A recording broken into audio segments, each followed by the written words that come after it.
দৃঢ় বিশ্বাস আপনাদের সহযোগিতার মধ্য দিয়ে আগামী দিনে আমাদের যে দেশ নতুনভাবে গড়া তারেক রহমানের নেতৃত্বে আমরা সবাই মিলে তারেক রহমানের হাতকে শক্তিশালী করব। এটা মেঘনা নদীর পাড়, কাটাখালী এই বাজার, এই বাজারের দুই পাশে মেঘনা নদীর ভাঙন আমরা সরজমিনে প্রত্যক্ষ করলাম।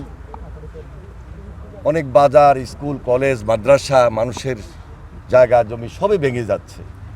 চোখের সামনে আমরা দেখতেছি যে একটা স্কুল আমাদের সামনে ভেঙে পড়েছে। এইভাবে যেখানে স্কুল, কলেজ, মাদ্রাসা, বাজার ভেঙে পড়ছে, স্বাভাবিক কারণে আমাদের একটা দায়িত্ব আছে। ওই দায়িত্ববোধ থেকে এলাকা মানুষের প্রত্যাশা অনুযায়ী আমরা ইতিমধ্যে ভাঙন প্রতিরোধে ইমার্জেন্সি ওয়ার্ক, সামনে যেহেতু বর্ষা, অতিপ্লাবন, সেজন্য আমরা এটা হাতে নিয়েছি। আরও 2-3 জায়গায় আমরা ইমার্জেন্সি কাজ শুরু করব, সেই নির্দেশনা দিয়েছি।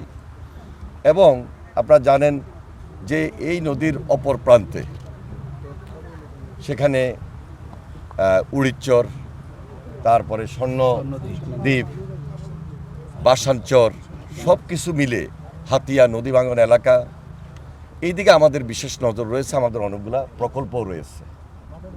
তবে দীর্ঘদিনের মানুষের যে প্রত্যাশা যে পার্মানেন্ট কিছু ওয়ার্ক করা দরকার, সেই অনুযায়ী আমরা এই এলাকায় যেখানে যেটা খুব বেশি অতীব প্রয়োজন এই মুহূর্তে, সেখানে আমরা পার্মানেন্ট ওয়ার্ক হিসাবে আমরা কিছু ভাঙন প্রতিরোধের ব্যবস্থা গ্রহণ করব।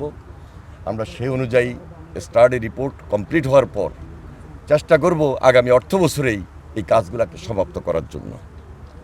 আপনাদের সবার এখানে যথেষ্ট আন্তরিকতা রয়েছে। এখানে আমাদের নেতৃবৃন্দ আছেন, ডিসি সাহেব আছেন, এসপি সাহেব আছেন, আপনারা সাংবাদিকরা আছেন। এলাকার স্বার্থে আমরা সবাই মিলে এখানে একসঙ্গে মিলে যখন কাজ করব, আমার দৃঢ় বিশ্বাস মানুষ উপকার পাবে। সেই উপকার দেওয়ার জন্যই আজকে আমরা সরজমিনে এখানে উপস্থিত হয়েছি। জেলা বিএনপির সভাপতি আছেন, সেক্রেটারি আছেন, নেতৃবৃন্দ আছেন। সবার দায়িত্ব যে এই বর্ষা মৌসুমে আমরা যেন মানুষের পাশে থাকি।